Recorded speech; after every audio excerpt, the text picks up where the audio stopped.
Cumprimento os irmãos com a paz do Senhor Jesus, amém? Na quinta-feira, quando o pastor me pediu que eu estivesse ministrando a palavra hoje, eu fui para casa e eu confesso para os irmãos, eu sempre reluto com isso. Eu sempre questiono com o Senhor. E quando foi na madrugada, de quinta para sexta, o Dimar, ele participa de um grupo dos guerreiros da madrugada. Ele levantou para orar no horário dele. E, como sempre, eu sempre desperto na madrugada. Eu confesso para os irmãos, eu não levantei. Mas deitada como eu estava, eu falei com o Senhor. E eu disse para o Senhor, Senhor, o que o Senhor quer falar com a tua igreja? Eu preciso que o Senhor me revele algo, porque eu não tinha nada na minha mente. E simplesmente, como se tivesse uma voz, falou comigo assim, você fez o que eu te mandei?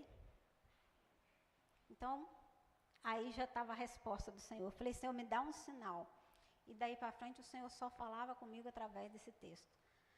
Eu tentei estudar outros textos e Deus só falava assim, você fez o que eu te mandei? Então, irmãos, os irmãos já devem estar até lembrando que texto é esse, né? Que eu levei um puxão de orelha do Senhor alguns dias atrás, por não ministrar, e o texto está aqui novamente. Então, eu não consegui. Então, eu convido os irmãos a abrir as vossas Bíblias, no segundo livro dos Reis, no capítulo 5, nós vamos estar lendo do versículo 20 ao 27.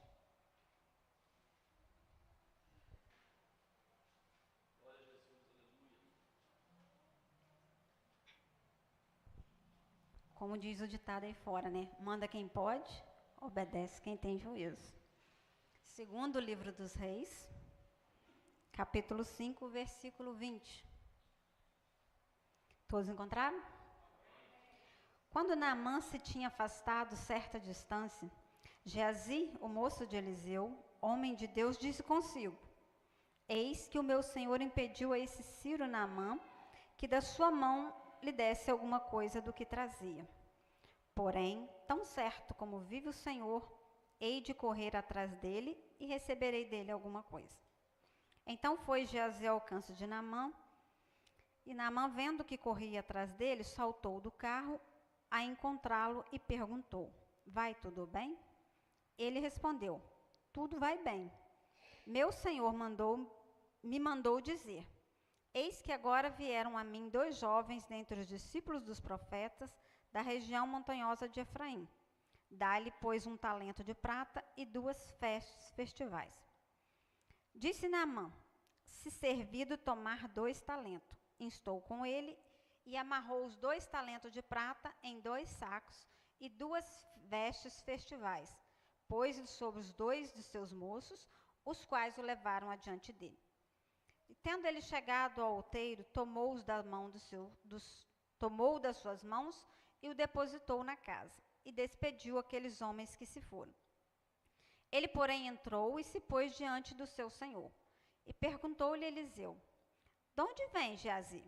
Respondeu ele, teu servo não foi a parte alguma. Porém, ele lhe disse, porventura não foi contigo em espírito quando aquele homem voltou do seu carro a encontrar-te? Era isto ocasião para tomares prata e para tomares vestes, olivais e vinhas, ovelhas e bois, servos e servas? Portanto, a lepra de Naamã se pegará a ti e a tua descendência para sempre. Então saiu de diante dele leproso, branco como a neve. Os irmãos podem se sentar. Irmãos, eu já venho estudando esse texto há algum tempo, como eu disse para os irmãos. E de quinta para cá, tentei me aprofundar um pouco mais nele. O capítulo 5 do livro de Reis, do segundo livro de Reis, ele narra 2 tipos de servos, o que era comum naquele tempo.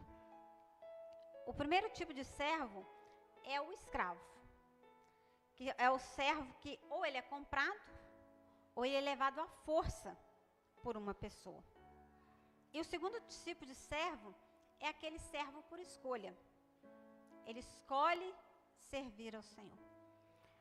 A história vem nos contar que Naamã era um comandante do exército muito grande e tinha levado uma menina, que a Bíblia não menciona o seu nome, muito menos a sua idade. Mas se a Bíblia diz que era uma menina, provavelmente ela teria no máximo 15 anos de idade. E aí ela é levada como escrava, mas ela tinha o Senhor no seu coração. Ela foi ser escrava não por escolha, mas por força. Ela foi ser serva da mulher de Naamã. E a Bíblia também nos mostra a história de Geazi, que era servo do profeta Eliseu.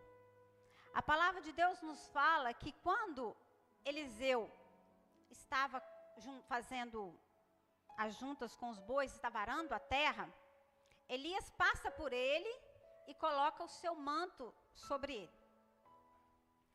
E aí Eliseu fala assim: deixa eu ir despedir dos meus pais e da minha família. Elias vira para Eliseu e diz assim: vai, porque você sabe o que eu te fiz. Ou seja, Eliseu, ele foi escolhido para ser servo de Elias. E futuramente, o sucessor de Elias como profeta. A Bíblia não menciona como Geazi foi escolhido para ser servo de Eliseu. Mas fala que Geazi era um servo de Eliseu. Um servo por escolha, não por obrigação. E é isso que nós queremos passar para os irmãos nessa noite. O que é ser um servo? A Bíblia nos convida a sermos servos de Deus. Mas que tipo de servo? A história conta que aquela menina foi levada como serva, e mesmo não tendo nenhuma obrigação, mesmo não fazendo nada para ter sido levada como serva, ela não deixou de servir ao Deus onde ela estava. Ela poderia ter falado assim: Naamã que morra nessa lepra, Naamã que sofra, que aconteça o pior com ele, porque eu estou aqui como escrava para servir a ele sem ganhar nada, era para estar com a minha família, era para me crescer no meio dos meus. Mas não. Ela pegou, irmãos, porque naquela época o servo, o escravo, não tinha intimidade com o seu senhor. Eles simplesmente eram obrigados a obedecer o seu senhor. Mas ela já ganhou uma certa intimidade com a sua senhora. Ela tinha aquela intimidade de poder chegar e conversar com a dona dela. Porque ela dava um bom testemunho. Mesmo estando distante de casa, mesmo estando distante da sua família, aquela menina tinha um bom testemunho. A ponto dela chegar para sua senhora e dizer assim: se o meu senhor estivesse diante do profeta que está em Samaria, ele oraria por ele, ele restauraria sua lepra e ele seria curado.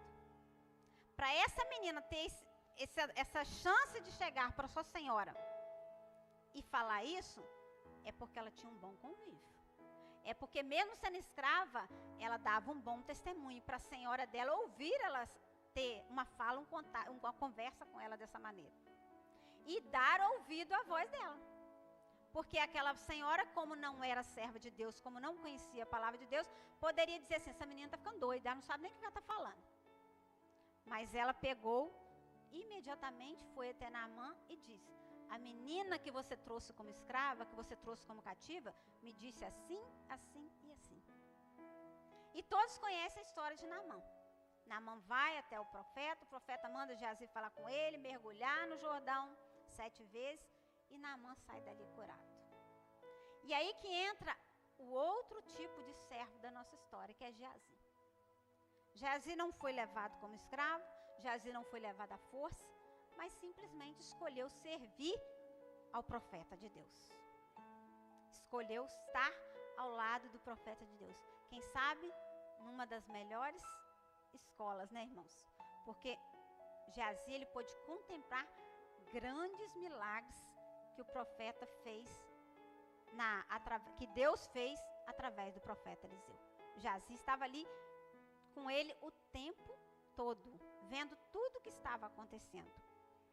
Mas a diferença entre a serva que estava lá como escrava e Geazi foi muito grande. Porque aquela menina, ela pregou a palavra mesmo não estando nas melhores condições. Ela falou do amor de Deus, mesmo estando num lugar onde não era para ela estar. E aí Geazi, ele comete vários erros na sua trajetória. E o primeiro erro que Geazi comete foi correr até o profeta, até Naamã, e pedir um talento de prata e roupas, que naquela época eram um valor muito grande. Irmãos, nos dias de hoje, nós temos visto que muitas pessoas estão querendo comprar a bênção do Senhor. Foi o que Geazi fez. Ele disse assim: eu não acredito que Eliseu deixou Naamã embora com aquele dinheiro todo, com aquele monte de coisas, e não recebeu nada. O homem saiu daqui curado. O homem saiu daqui limpo. Mas não lhe trouxe, não pegou nem uma pratinha, nem um centavinho. O que é isso? Não, isso não pode ficar assim. Eu vou atrás dele, eu vou receber alguma coisa dele. E hoje, irmãos, tem muita gente, eu só vou servir ao Senhor se o Senhor me der essa bênção. Eu só vou fazer algo para o Senhor se eu receber algo de Deus. Tem muita gente colocando Deus contra a parede, achando que Deus é que é o nosso servo. Ele é que tem que nos servir, aconteça o que acontecer. Hoje eu tive uma experiência familiar, não vou entrar em detalhes, que eu pude perceber isso. Uma pessoa, ou Deus vai fazer do meu jeito, do jeito que eu quero, ou nada feito. E vai colocar isso na cabeça das pessoas, que Deus faz quando Ele quer, na hora que Ele quer, no tempo que Ele quiser. E o primeiro erro de Geazi foi esse: eu vou cobrar pela bênção que Naamã recebeu. Eu vou atrás do profeta e ele vai ter que me dar alguma coisa. E ele sai atrás de Naamã. E aí vem o segundo erro de Geazi, que muito tem acometido os nossos dias. E não adianta a gente falar, irmãos, querer passar a mão por cima, tentar fazer de outra maneira, que é o que mais tem acontecido, que é a tal da mentira. E nós até comentamos sobre essa primeira mentira de Geazi hoje na escola dominical, quando eu disse para o diácono Elias, falei assim: o pastor João já está pregando a minha mensagem. Aí eu falei assim: não, minha mensagem não, a mensagem do Senhor. A primeira mentira de Geazi: meu Senhor me mandou falar. Ele chega para Naamã e fala: meu Senhor me mandou te falar. E o que nós falamos nessa manhã? Tem muita gente falando que Deus não mandou falar. Tem muita gente dizendo que Deus falou isso e Deus não falou nada. O erro de Geazi começou aí. Meu Senhor me mandou te falar. Eliseu sabia que ele tinha ido, porque Deus tinha falado com ele espírito. Mas Eliseu não tinha mandado. Foi citado vários exemplos. Para quem estava aqui na escola dominical hoje, pôde entender essa parte. Pôde ver isso aí. É tanta profetada, é tanta coisa que Deus está falando e Deus está mandando, e Deus não está nem sabendo de onde saiu, de onde começou. E aí foi o primeiro passo para a queda de Geazi. Falar que Deus está mandando falar, sendo que Deus não está mandando falar. E aí, irmãos, é que eu questiono: por que eu tenho tanta luta quando eu sou escalado para pregar? Justamente por isso. Porque eu tenho medo, eu tenho temor enorme de Deus, de falar o que Deus não mandou eu falar. E os irmãos sabem, quando eu testemunhei aqui, quando a Denilza pregou aqui no grupo, no último culto das irmãs, sobre esse texto, não foi nas mesmas palavras, mas Deus já havia falado comigo. Deus já tinha me mandado. E eu questionei com Deus, e eu levei um puxão de orelha do Senhor, por não falar o que o Senhor tinha mandado. Irmãos, que isso venha nos servir de grande lição. Se Deus não falar, fecha a sua boca. É melhor nós nos calarmos e deixar que Deus age através de outras pessoas, do que falarmos aquilo que Deus não mandou falar. No último dia nós vamos prestar conta com o Senhor, irmãos. Adorar a Deus, servir a Deus não é brincadeira, não é qualquer coisa. Não é porque eu sou um crente, porque eu ponho uma biblinha debaixo do braço, porque eu uso uma roupa diferente, porque eu ajo diferente, que Deus está falando de qualquer maneira, não. Deus é santo, Deus é puro, irmãos. E nós temos que entender isso. Se Deus está falando, fale. Mas se Deus não está mandando falar, é melhor nós nos calarmos. Não fale aquilo que Deus não está mandando, porque você vai pagar um preço.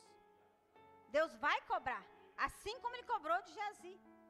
E aí a segunda mentira que Geazi inventou: vieram a mim 2 jovens das montanhas de Efraim, dá para ele os talentos. Olha a que ponto Geazi chegou, irmãos. Ele não se contentou em ir atrás da bênção, como inventou uma mentira que tinha 2 jovens, 2 discípulos, precisando da bênção, precisando do dinheiro. E muitas das vezes as nossas mentiras, nossas falas, não atacam só nós. Atacam o nosso próximo, atacam o nosso vizinho. E Deus está nos perguntando, por que mentir? Por que inventar o que Deus não está mandando dizer? Ele não só se colocou numa situação difícil, como envolveu outras pessoas. E a mentira muitas das vezes faz isso. Quando você mente, você atinge outras pessoas. A mentira não atinge só você.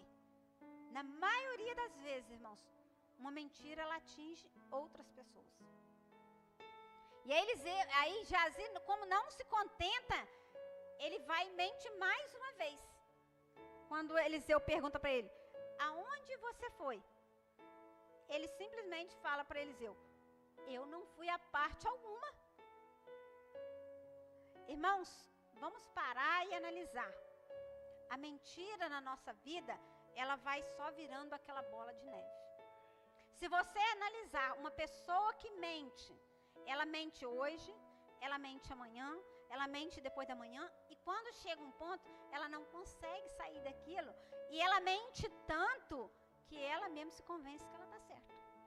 Que foi o que aconteceu com Geazi. Eu não fui em lugar nenhum. Eu não saí daqui, eu não fui a parte nenhuma. Irmão, nós temos que tomar cuidado, porque às vezes nós falamos pequenas mentiras e achamos que não tem nada a ver. Mas hoje você fala uma pequenininha, amanhã você fala uma maiorzinha, depois você fala outra, e aquilo vai virar uma bola de neve que depois você não vai conseguir se livrar disso. Você não vai conseguir sair disso. Ou melhor, nós não vamos conseguir. Porque quando eu estou falando para os irmãos, mas Deus já falou o meu coração. Deus já tem me tocado. Então nós temos que tomar cuidado, irmão, com aquilo que nós falamos. Quando ele disse que Deus mandou dizer, ele já estava mentindo, que Deus não tinha mandado.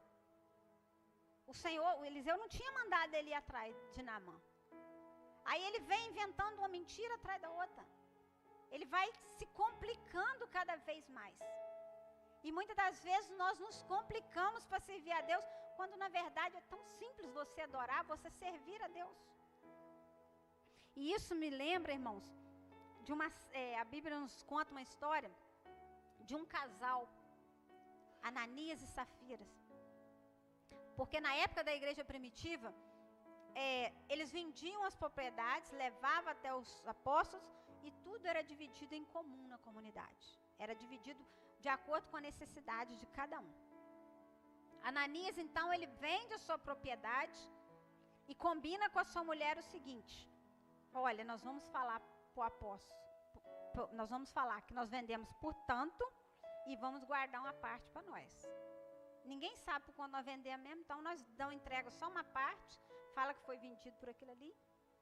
E quando ele chega, que ele vai confessar isso, aí ele é fulminado na hora. Ele é morto ali na hora por enganar o Pedro.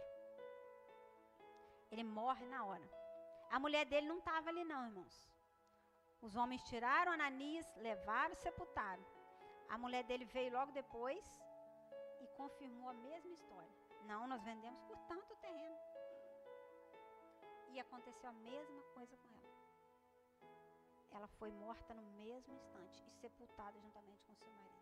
Eu não estou aqui para fazer medo em ninguém, irmãos. Que se você mentir, Deus vai te fulminar, Deus vai te matar, que agora não.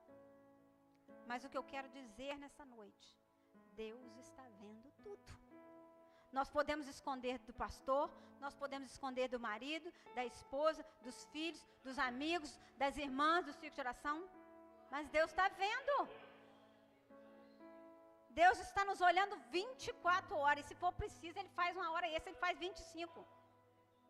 E nós estamos brincando de ser crente. Nós estamos fazendo as coisas, levando tudo de qualquer maneira, achando que Deus não está nos olhando. Deus é onisciente, onipresente, onipotente, irmãos. Ele está em todo lugar, em todo tempo. Ele conhece o seu pensamento, Ele sabe o que você fez hoje, Ele sabe o que você está pensando agora. Ele sabe o que você está pensando, o que você vai comer amanhã, o que você vai fazer depois que você sair daqui do culto. Ele está nos olhando 24 horas. E nós achamos que, porque eu vou esconder do pastor, porque eu vou esconder do meu esposo, está tudo bem, está tudo tranquilo. Não é assim, irmãos. Geazi tentou esconder do profeta Eliseu, mas o Espírito de Deus já tinha ido com Eliseu lá em coração. Eliseu já sabia de tudo. Eliseu já tinha visto tudo. E aí, o que eu entendo nessa noite, Deus nos chamou para sermos seus servos. Independente de quem eu sou ou do que eu faço. Deus não quer saber se você é pedagogo, como Edmar. Deus não quer saber se você é pastor. Deus não quer saber se você simplesmente é uma irmã que senta aqui no banco. Deus não quer saber se você é um faxineiro, se você é um mecânico, se você é um pedreiro. Deus não quer saber de nada disso, irmãos. Deus não quer saber se você canta bonito, se você prega bem, se você fala errado, se você troca as palavras.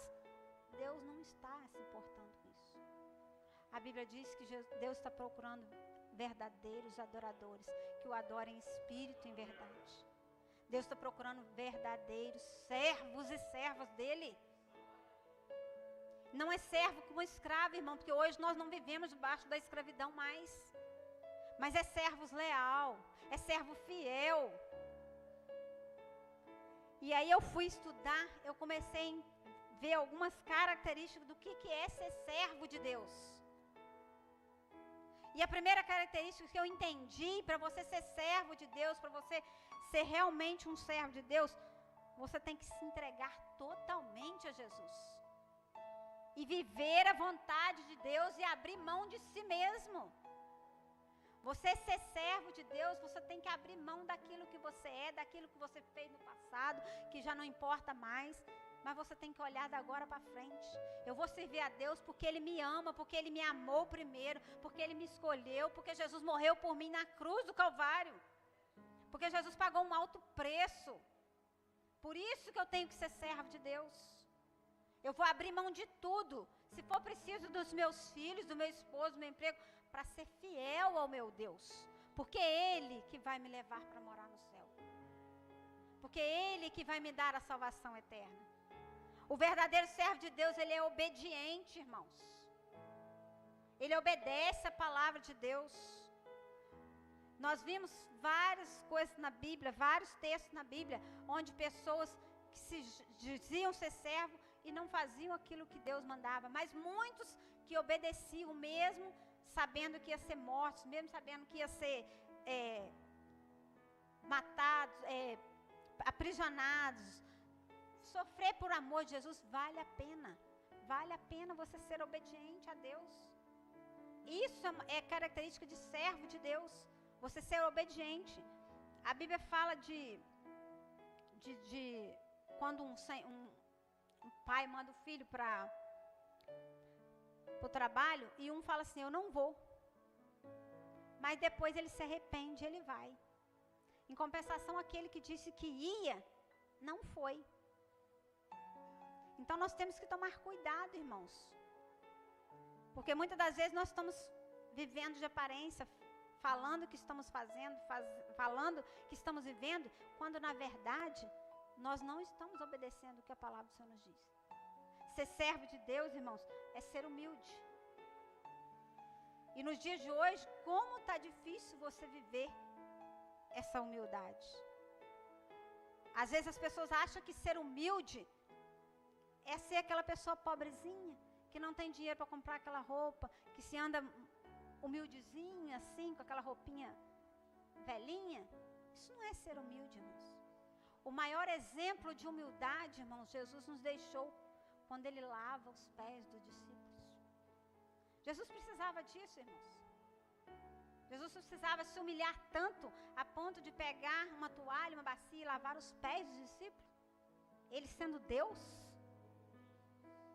Quer humildade maior do que essa, irmãos?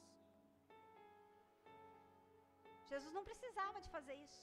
Mas ele nos mostrou porque ele quis nos deixar como exemplo. Que nós devemos ser humildes na presença dele. E eu creio, irmãos, a maior característica de um verdadeiro servo de Deus é o amor ao próximo. O pastor, quando começou o culto, ele já falou aqui, Deus já falou no nosso coração. Oh, como é bom e agradável que os irmãos vivem em união. Como está faltando amor no meio do povo de Deus, irmãos.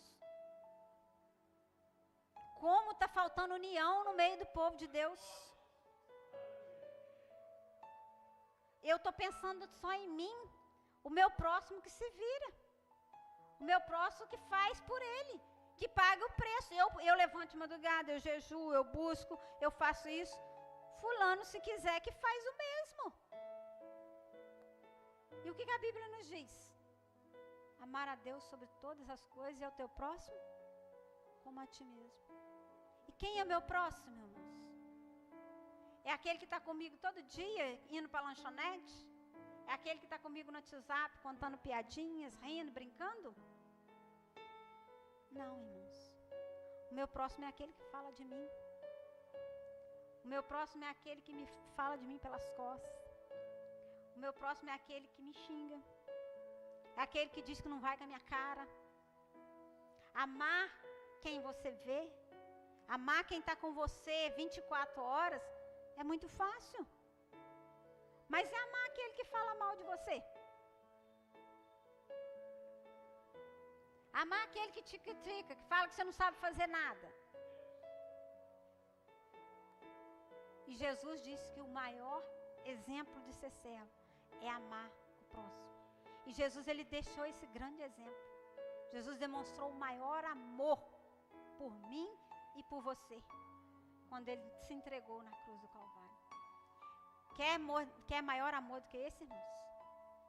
Jesus precisava vir a este mundo, se despir da sua glória, largar o seu trono, vir na terra sofrer, ser castigado, ser humilhado, por amor a mim e a você?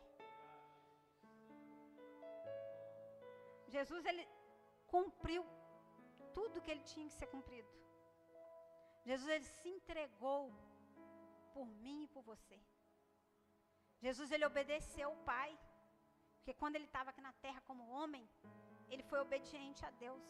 Porque ele estava lá na cruz, ele disse assim: Pai, passa, se for possível, passa de mim esse cálice, mas não seja a minha vontade, que faça a tua. Olha o poder da obediência, irmãos. Jesus obedeceu ao Pai, ele não precisava daquilo, mas ele sabia que ele tinha que enfrentar aquilo, para que um dia eu e você pudéssemos ter uma vida eterna juntamente com ele. Uma vida sem dor, uma vida sem sofrimento, sem choro, sem morte, sem angústia. Jesus demonstrou o maior amor do mundo quando ele morreu naquela cruz. E às vezes nós achamos assim: ah, mas Jesus, ele era Deus, por isso que ele conseguiu, por isso que ele suportou. Mas a palavra do Senhor nos diz em 1 Coríntios capítulo 9, versículo 19 o seguinte: porque sendo livre de todos, fiz-me escravos de todos, a fim de ganhar o maior número possível. Quem disse essas palavras, irmãos? Paulo. Paulo, aquele que perseguiu a igreja de Deus. Ele mostrou que ele precisava se tornar como um escravo para ganhar vidas para o Senhor. Ele mostrou que ele precisava de ser um verdadeiro servo de Deus para ganhar almas para o Senhor. Ele perseguiu, ele consentiu na morte de Estevão, mas quando ele realmente teve aquele encontro com Jesus, ele mostrou que ele realmente era um servo de Deus. E aí eu pergunto para nós, nessa noite, que tipo de servos nós estamos sendo? Que tipo de servo nós estamos sendo na casa de Deus, na obra do Senhor? Nós estamos sendo servos como aquela menina que foi levada como escravo. E mesmo sofrendo, não deixou de pregar, não deixou de anunciar o evangelho, não deixou de levar as boas novas? Ou nós estamos sendo servos como Geazi, fazendo tudo da maneira errada? E a consequência, irmãos, o que aconteceu com Geazi? Ele foi dominado pela lepra de Naamã. E o interessante nessa história, irmãos, que às vezes nós achamos que não tem nada a ver, é que a palavra do Senhor diz que não só ele, mas a descendência dele para sempre seria atacada pela lepra. Irmãos, as nossas atitudes, os nossos erros, muitas das vezes fere, machuca aqueles que estão perto de nós. Geazi foi até lá e ele sofreu uma condenação não só de ter a lepra, como a lepra atacar a descendência dele. Às vezes nós estamos fazendo coisas que nos atacam, mas que traz consequência para a nossa casa, para a nossa família, para a igreja do Senhor. Então eu deixo para nós nessa noite, que tipo de servos nós estamos sendo? Nós estamos sendo servos verdadeiros, fiéis ao Senhor, ou servos só de aparência? Que nós venhamos ser transformados pelo poder do Espírito Santo. Que nós venhamos deixar Deus agir nas nossas vidas, refletir dentro de nós e olhar e pedir a Deus: Senhor, que servo que eu estou sendo? Eu estou sendo obediente à sua palavra? Eu estou sendo um servo humilde? Eu estou amando o meu próximo? Eu estou cumprindo com aquilo que o Senhor colocou para mim fazer? Porque Paulo, ele tentou ganhar o maior número de almas possível, irmãos. E a Bíblia diz que nós vamos chegar diante do Senhor. Ele vai pedir que nós mostremos as nossas mãos. E o que nós temos para apresentar ao nosso Deus? O que nós vamos apresentar quando nós chegarmos diante de Deus? Nós vamos ter bênçãos. Senhor, eu ganhei fulano para o Senhor. Eu fiz isso. E Deus vai dizer para nós assim: vinde benditos de meu Pai, possuir por herança a terra que está preparada para vós desde a fundação do mundo. Ou nós vamos ouvir do Senhor: apartai-vos de mim, porque eu não vos conheço. Porque muitos, irmãos, estão achando que está fazendo a vontade de Deus. Muitos estão dizendo assim, vai chegar para Jesus e vai dizer: Senhor, eu preguei, Senhor, eu cantei, Senhor, eu expulsei demônio, eu curei enfermos em teu nome. Mas vai ouvir o apartai-vos de mim, porque eu não vos conheço. Irmãos, eu não quero aterrorizar, eu não quero amedrontar ninguém aqui nessa noite. Mas eu quero compartilhar com os irmãos o que Deus falou no meu coração. Que isso venha servir para nós estarmos atentos. Que isso venha servir para nós acordarmos enquanto é tempo, irmãos. Porque a igreja de Deus está dormindo. Essa guerra no Irã, irmãos, para quem não sabe, o Irã é a antiga Pérsia.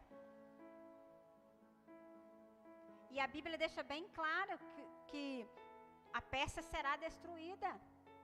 Se vocês lerem Ezequiel, já está, não sei se vocês têm acompanhado as redes sociais, vocês vão ver isso.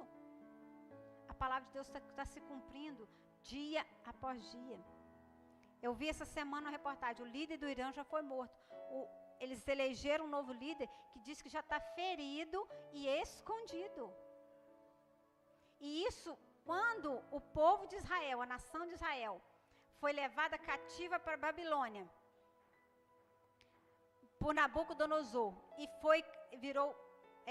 ficou sendo escravo de Nabucodonosor.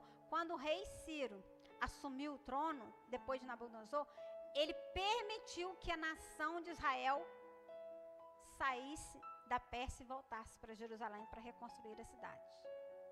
Irmãos, isso aconteceu há anos e anos atrás, antes de Jesus vir ao mundo. E hoje, se você olhar a história, eles estão requerendo isso novamente.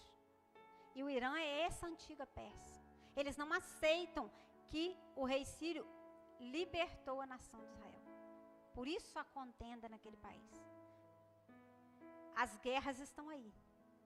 Os rumores de guerra, as pestes, a fome, a miséria, tudo está acontecendo. É terremoto, é chuva.